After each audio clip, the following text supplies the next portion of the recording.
우리는 체화된 생명체로서 반사적으로 즐거운 것을 추구하고 고통스러운 것은 피한다는 것을 알 수 있다. 이것이 우리의 문제가 시작되는 곳이다. 이와 같은 원시 프로그래밍은 앞에서 반사적으로 이런 걸 추구한다고 했으니까 자동적으로 우리가 말하는 뭔가 되뇌 피질, 깊이 있는 사고, 이성적인 사고를 하지 않고 동물적으로 반응하는 것.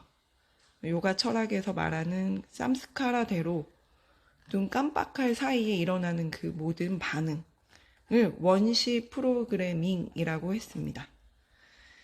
이와 같은 원시 프로그래밍은 의심할 바 없이 인간 특유의 고등 두뇌 기능을 발달시켜 오랫동안 살아남을 수 있도록 도왔다. 그러나 탐욕, 분노, 무지로 불타오르는 세상에서 과거와 동일한 이 원시 프로그래밍 본능들은 우리의 웰빙에 쓸모가 없으며 역효과를 일으키고 있다는 것이 입증되고 있다. 우리가 원시 시대 때는 뭔가를 시도하고 모험을 하고 하는 것이 잘못하면 앞에 사례가 없기 때문에 너무 쉽게 공격을 당하거나 자기가 상해를 입거나 죽을 수 있었어요. 그래서 그때 발달한 게 이 파충류의 뇌, 원시적인 뇌, 위험한 건 피하고 좋은 거는 취하고. 근데 이것이 현대사회로 오면서 사회를 이루면서 사람들이 많은 안전장치를 마련했고 더더욱 대뇌피질이 발전하면서 인간이 고등 두뇌를 써야 되는 환경으로 변했는데 아직도 우리 뇌는 그 원시 시대에 만들어졌던 위기가 있을 때 뭔가 몸의 안정을 위협받을 때 생존을 위한 본능적인 뇌가 있다는 거예요. 근데 그거를 이 현대 고등 사회에서는 좀 자제하고 그렇지 않다는 걸 스스로 이제 이해하고 납득하고 더 고등적인 두뇌를 써야 되는데 아직도 사람들이 그 자동 반사 프로그램, 원시 프로그래밍으로 인해서 그 파충류의 뇌를 쓰려고 한다는 거죠. 이제 현대 사회에서는 그 뇌가 오히려 도움이 되지 않는데 이거를 자기계발서 같은 데서 보면은 유전자 오작동이다라고 얘기하고 그 뇌에서 벗어나지 못한 사람들이 성공하지 못한다. 이 자본주의 사회는 이미 고등사회가 됐기 때문에 그런 뇌를 가지고 있으면 시도도 못하고 모험도 못하고 자기가 맨날 안전하다고 생각하는 그 쳇바퀴 안에만 있기 때문에 본인의 유전자 오작동을 깨지 못해서 남들보다 위로 올라갈 수 없다, 성공할 수 없다라는 얘기를 똑같이 하거든요. 근데 이 붓다 마인드라는 책에서 뇌과학을 기반으로 할 때도 같은 얘기를 하고 있는 거죠. 붓다의 위대한 통찰 중 하나는 우리가 경험의 일부 측면만을 갈망하고 다른 측면을 거부하는 바로 이 욕망의 메커니즘이 이게 바로 원시 프로그래밍 된 파충류의 뇌가 가지고 있는 메커니즘이죠. 이 욕망의 메커니즘이 고통의 근본 원인이라는 것이다. 우리가 내성, 자기 반성, 그리고 마음 챙김을 가능하게 하는 돌출된 전두엽 대뇌피질을 갖고 있다는 것을 잊지 말아야 한다. 어떤 이가 다음을 깨닫는다. 유쾌한 것이 일어나고 불쾌한 것이 일어나며 유쾌하거나 불쾌한 것이 모두 일어난다. 이 문장이 굉장히 단순해 보이는데 이 저자는 붓다가 이런 경전의 말을 보면은 이러한 상태, 유쾌한 것이 일어난다, 불쾌한 것이 일어난다, 유쾌하거나 불쾌한 것이 모두 일어난다 라는 것이 관찰하고 있는 그 행위를 적은 것이다, 문장으로. 그죠? 지금 보면은 시선이 느껴지죠? 그 유쾌한 것이라는 대상이 있고 그것이 일어난다는 그 행위를 바라보고 있는 사람이 있으니까 이 문장을 쓴 거겠죠. 그래서 이렇게 설명해요. 이 관찰은, 그리고 관찰에다가 제가 막 별표를 했습니다. 바라봄, 관찰은 신지학이라고 부르는 학문인데 약간 요가 사상을 좀 뿌리에 두고 있어요. 이런 요가 사상, 불교 사상을 뿌리에 두고 있는 네치두 크리슈나 무르티가 가장 유명하죠. 세계적인 영성가인데 그 신지학을 공부하면서 시작했기 때문에 그분이 정말 많은 강연을 하시고 책을 쓰시고 많은 좋은 말씀을 하시지만 마지막에 한 문장은 관찰하라 였어요. 근데 불교에서도 보면은 관이 굉장히 중요하죠. 바라봄. 여기서부터 모든 게 시작되는 거죠. 바라본다라는 그 동사에 벌써 두 개가 생겨요. 그냥 내가 거기에 확 젖어들면 주체랑 대상이 하나가 된 건데, 바라본다라는 동사는 주체와 대상이 분리됩니다. 내가 그 완전히 어태치먼트 돼서 그 감정에 빠져들어서 헤어나오지 못하는 게 아니라 그 욕망의 대상에서 이미 분리된 거예요. 그래서 주체가 나로 변하면서 내가 그 욕망의 대상을 또는 욕망에 젖어 있는 내 상태를 바라보게 되는 거죠. 그래서 관찰이라는 단어는 너무 중요하죠. 이 관찰은 별로 대단한 것으로 들리지 않을 수도 있지만 뛰어난 진전이다. 내적인 삶에 대한 알아차림, 경험의 현상적 느낌에 대한 자각을 통해 빛을 어둠 속으로 비출 수 있게 된다. 매 순간 마음과 몸에 일어나고 사라지는 것을 봄으로써 우리가 경험하는 것이 무의식적 조건화에 의해 무의식적 조건화, 이게 쌈스카라죠. 전혀 알 수 없는 어떤 것이 아니라 우리가 알고 이해하는 것이 될 수도 있도록 한다. 붓다가 지적하듯이 마음 챙김은 변화의 다음 단계를 위한 필수 전제 조건인 현상의 본질에 대한 통찰을 제공한다. 이게 굉장히 좋은 말인데 끊어서 다시 한번 해석해 볼게요. 우선은 현상의 본질에 대한 통찰을 마음 챙김이 제공한다는 거예요. 현상의 본질에 대한 통찰을 할 수 있다는 거예요. 마음 챙김을 하면 현상의 본질을 꿰뚫어 볼 수 있다는 거죠. 근데 그것이 내 삶에서 또는 내 안에 있는 어떤 내성이 변화하기 위한 필수 전제 조건이라는 거예요. 현상에 취해 있으면은 변화가 없다는 거죠. 그 현상 이면에 숨어있는 원리, 진리, 본질을 꿰뚫어 보기 시작하는 순간 자연스럽게 내 쌈스카라, 내 고집, 절대 안 바뀌던 어떤 내 성향이 변화할 수 있다는 거예요. 그래서 다시 한번 읽어보면 마음 챙김은 변화의 다음 단계를 위한 필수 전제 조건인 현상의 본질에 대한 통찰을 제공한다. 그러나 이때 그것은 현상입니다. 현상은 조건에 의지하고 거칠고 의존적으로 생겨난 것이다. 한편 이것은 통찰을 말합니다. 통찰은 평화롭고 숭고한 것이다. 다시 말해 평정이다. 유쾌함이 일어나고 불쾌함이 일어나며 유쾌함과 불쾌함 모두 일어난다. 우리 내부에서 이것들이 끊어져 평정이 확립된다. 불교도가 지혜라고 일컫는 능력을 갖추게 되면 모든 경험이 원인과 결과라는 환경 내에서 형성된다는 것을 알 수 있다. 이걸 조건화라고 부르죠. 이 인과관계에 의해서, 이 연기설이죠. 불교의 연기설에 의해서 모든 현상이 일어난다. 라는 것을 깨닫게 되면 불교도들은 이걸 지혜라고 본다. 이걸 바냐라고 하는 거죠. 바냐. 바냐 심경이 그거죠. 발생하는 불쾌감이란 특정한 감각 대상을 인지할 때 함께 일어나는 불쾌한 느낌이 굳어진 단지 혐오적인 정신 태도일 뿐이다. 이 태도는 자기 성격의 결과이며 일생 동안 또는 그 이상, 그러니까 원래 우리 쌈스카라가 현생에 지어진 것 말고 부모 세대, 그 이전 세대, 조상 세대부터 DNA에 남아있어서 그렇게 우리 몸이 있는 이 현상 세계에서는 고치기가 그렇게 힘들다라고 얘기하는 거잖아요. 그래서 일생 동안 또는 그 이상이라고 말한 거죠. 조상 대대로 전해져 내려온 그 삼스카라 대로 행동하고 반응하면서 만들어온 학습된 반응 패턴에 불과하다. 불쾌감이라는 것은 불쾌한 느낌이 굳어진 어떤 정신 태도일 뿐이고 그것은 삼스카라에 불과하다 라고 요약할 수 있습니다.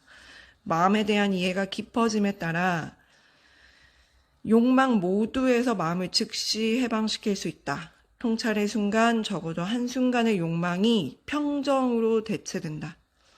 욕망에 들끓다가 한순간 눈 깜빡할 사이 딱 평정이 되는 것. 생각만 해도 너무 좋죠. 우리는 그걸 호흡으로 할 수 있다고.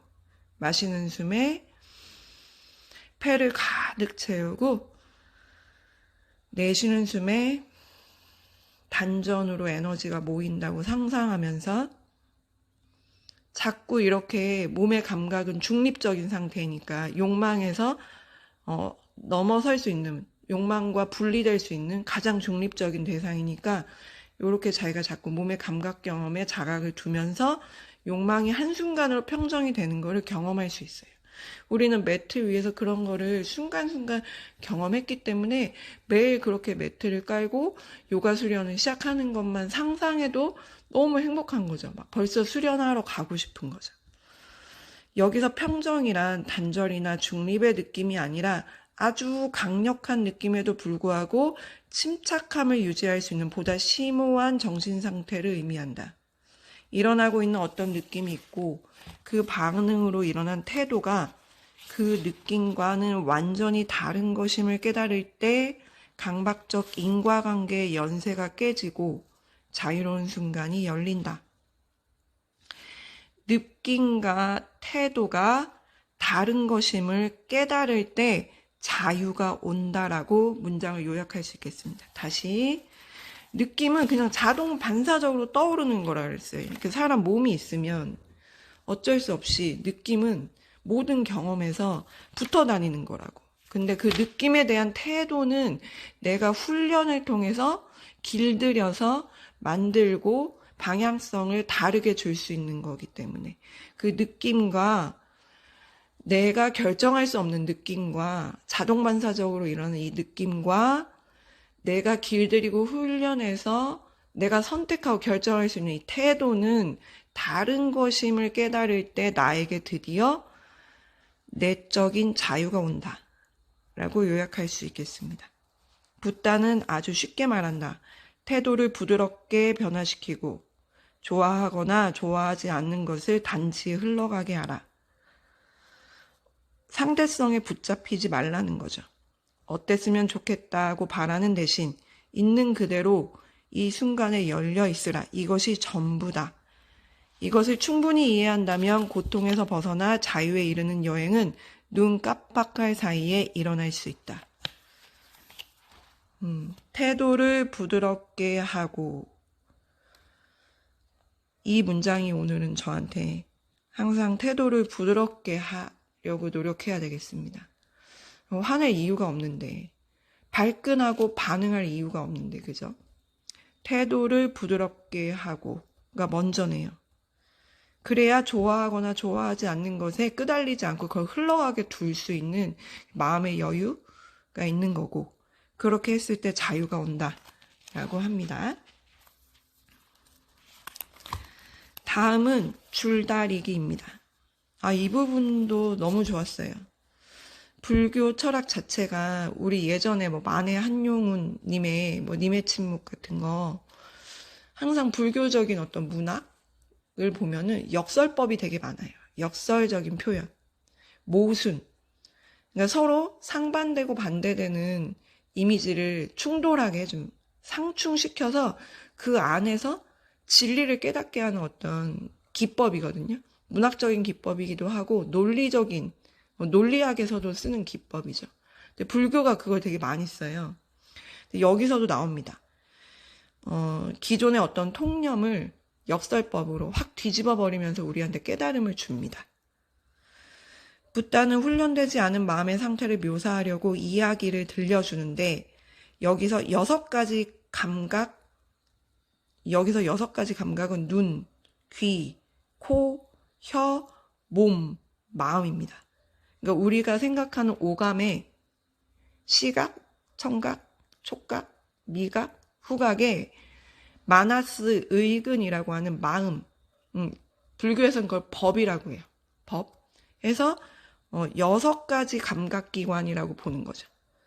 은 즐거움에 이끌려 자신의 영역과 본래의 서식지로 끌려간다.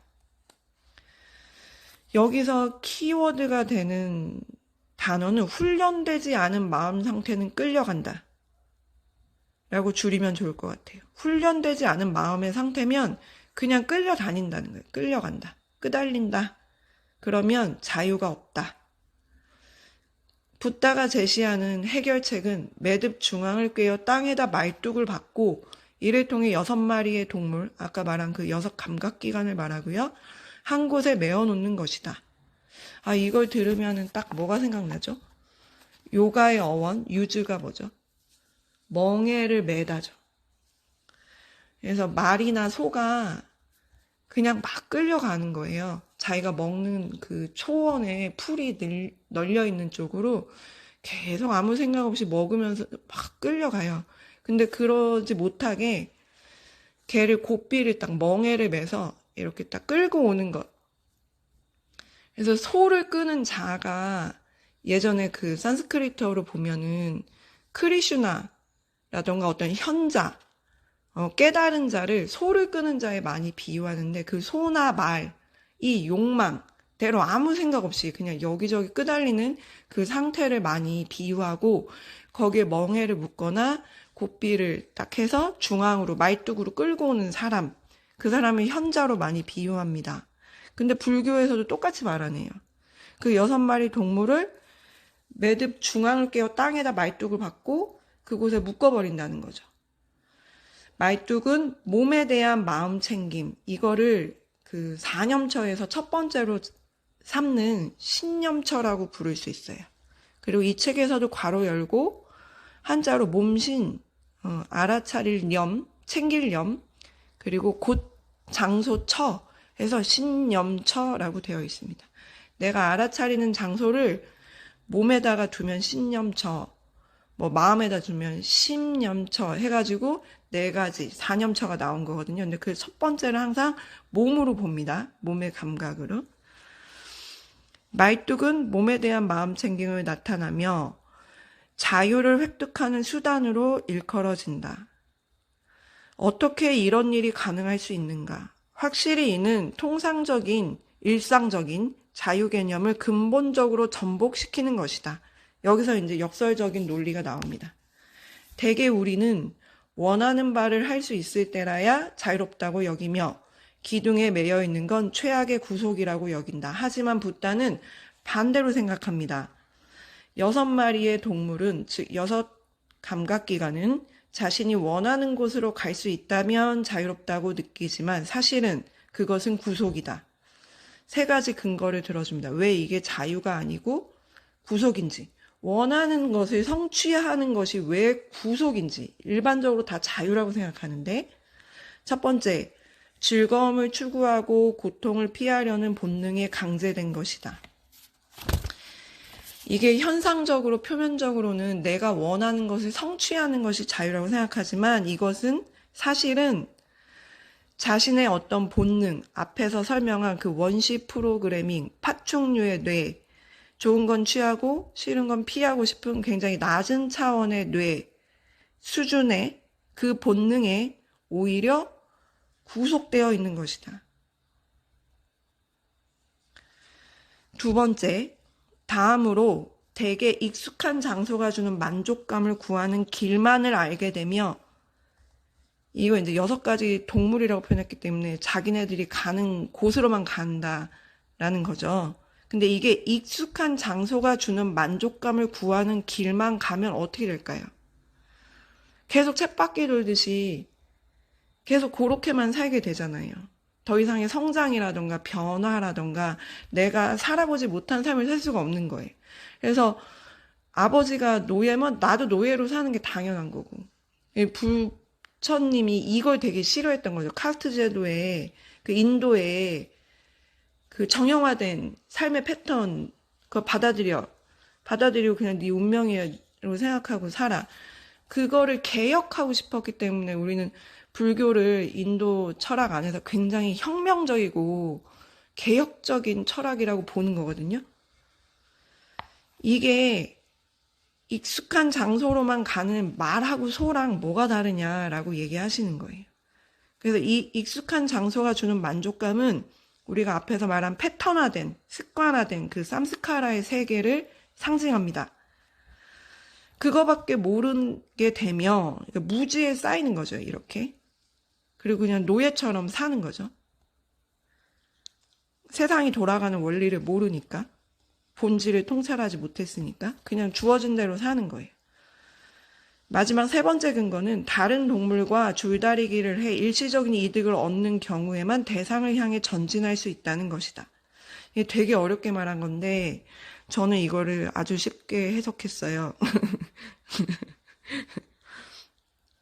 뭐냐면 지금 원하는 곳으로 갈 수 있다는 걸 자유롭다고 생각하는 통상적인 개념을 깨고 싶은 거예요. 그거의 첫 번째 근거가 뭐였죠? 오히려 그 파충류의 뇌에 해당되는 원시 프로그램인 본능적인 그 뇌에 스스로 구속된 거다. 두 번째, 익숙한 길로만 가기 때문에 변화를 못해. 자기 쌈스카라에 자기가 쳇바퀴 돌듯이 노예처럼 살게 된다. 마지막 세 번째, 다른 동물과 줄다리기를 해 일시적인 이득을 얻는 경우에만 대상을 향해 전진한다는 거는 상대성의 세계에 발이 묶여 있는 거를 상징하는 거예요. 이게 욕계죠, 욕계. 절대적인 어떤 가치, 나만의 절대적인 가치 안에서 나만의 성장을 이루는 것이 아니라 나의 내적 성장을 이루는 게 아니라 약육강식처럼 뭐 게임하듯이 옆에 죽이고 옆에 죽이고 옆에 죽여서 도장 깨기 하듯이 그걸 말하는 거거든요. 이게 바로 상대성의 세계죠. 경쟁의 세계. 그러면 서로 다 이제 죽고 죽이는 거예요. 저 사람이 잘 못 돼야 내가 잘 된다고 생각하는 거예요. 그렇지 않은데. 저 사람도 잘 되고 나도 잘 될 수 있고 저 사람이 잘 되든 못 되든 나는 잘 될 수 있는 건데 자꾸 저 사람이 내 걸 뺏어간다고 생각하면서 이게 완전 지옥. 그때 말한 축생에 가까운 서로 막 물고 뜯고 막 그 욕계를 상징하는 거예요. 상대성의 세계에서만 살게 된다고 얘기하는 겁니다. 그래서 결국 오래지 않아 각 동물들은 다투다 힘이 다 빠질 것이고 그중 가장 강한 놈에게 끌려가면서 마무리된다. 약간 오징어 게임처럼 그 약육강식 세계에 대해서 말합니다. 이 세 가지 근거를 들면서 원하는 것을 하는 것이 자유롭다고 느끼지만 사실은 그것이 정신적인, 내적인 구속이다. 즐거움을 추구하고 고통은 회피하려는 아주 원시적인 본능에 강제될 것이고 익숙한 것만을 추구하는 길들임, 쌈스카라에 강제되는 것이고 다른 동물과 경쟁해서 남을 죽여야만 살아남는다고 생각하는 그 상대성의 세계, 그 축생의 세계에 구속되는 것이다 라고 세 가지 근거를 들었습니다. 매번 마음에 드는 대상은 끌어당기고 마음에 들지 않는 대상을 혐오하게 간주하는 한 너는 거기서 못 빠져나올 거야 라고 얘기하시는 거예요. 이 6가지 감각은 내적인 제약에 묶여 있는 것이다. 이것은 오히려 강박을 추구하는 자유이고 옹색하고 심히 기만에 빠진 마음이며 환상에 지나지 않는 자유이다. 그래서 저는 이 부분을 이렇게 생각했어요. 스스로 묶여 있으면서 자유롭다고 생각하는 착각, 망상. 이거에서 벗어나려면 마음챙김 수행을 해야 되는데 감각적 욕망이 끌어당기는 이 힘을 극복하는 데 필요한 억제책을 마음챙김 수행이라고 제시하시고 첫 번째 알아차림의 1차적인 대상으로 주의를 되돌리고 그것을 계속 되풀이해야 된다라고 합니다. 한 번에 안 된다. 계속 되풀이해야 된다. 빠져나오면 다시 주의 집중하고 빠져나오면 다시 알아차리려고 하고 그러면서 너의 마음의 힘이 강력해지면서 요런 환상에 불과한 진짜 자유가 아닌 가짜 자유에서 빠져나올 수 있다. 마음은 보다 열린 자세로 또 더 많은 자유를 가진 채로 경험에 주의를 기울일 필요가 있다. 감각이 즐거움을 주는 상태에 도달하려고 더 이상 애쓰지 않고 즐거움을 주지 않는 상태를 더 이상 혐오스럽게 여기지 않는다면 마음은 실제로 일어나고 사라지고 있는 바를 보다 명료하게 볼 수 있다. 이 상태에 있는 마음을 제한이 없다라고 부르며 경계가 없는 마음이죠. 이 마음은 지혜를 통해 보다 큰 자유를 경험할 수 있다. 욕망의 제약을 남김없이 떨쳐내고 경험의 장을 있는 그대로 살필 수 있는 능력이 여기에서 나온다. 그 호불호를 뛰어넘은 상태, 상대성의 세계를 뛰어넘는 상태에서 제한이 없어지기 때문에 보다 큰 자유, 보다 큰 성장, 보다 큰 성공을 누릴 수 있다는 거죠. 우리는 원하는 바를 자유롭게 하는 것이 자유라고 생각하는데 익숙하지만 붓다에게 자유는 갈망에서 자유로운 상태가 오히려 보다 큰 자유이다. 우리는 말뚝을 속박이라 생각하고 자유는 마음에 드는 감각 대상을 마음대로 획득할 수 있는 상태라고 생각하지만 반면 붓다는 즐거움의 추구가 오히려 속박이며 마음 챙김이 그 구속에서 벗어날 기회를 우리에게 준다고 말한다. 아마도 그에게 내적 자유가 궁극적으로 외적 자유보다 더욱 가치 있었을 것이다. 그렇네요. 일반적으로 통상적인 사람들은 외적인 제재에 얽매일 때 속박이라고 생각하지만 이렇게 현자, 깨달은 자, 붓다 같은 분들은 내 감각적인 욕망에 얽매여서 내적인 경계가 줄어드는 것, 내 안이 더 작아지고 보는 눈이 더 작아지고 내 안에 제한이 생기는 것이 오히려 속박이라고 보기 때문에 내적인 자유가 궁극적으로 외적인 자유보다 더욱 가치가 있다라고 결론을 내리십니다. 그렇죠. 아이 같은 수준일 때는 초콜릿을 먹고 싶으면 바로 먹어야지 자유라고 생각해요. 근데 우리는 나이가 들고 어른이 되면서 초콜릿을 먹고 싶지만 그것이 나한테 이득이 되지 않고 몸에 나쁘고 지금 먹어야 되지 않는 상태라면 내가 먹지 않을 수 있는 상태가 되는 것, 그것에 더 이상 욕망하지 않는 상태를 만드는 것이 훨씬 더 큰 자유라는 것을 알고 있습니다.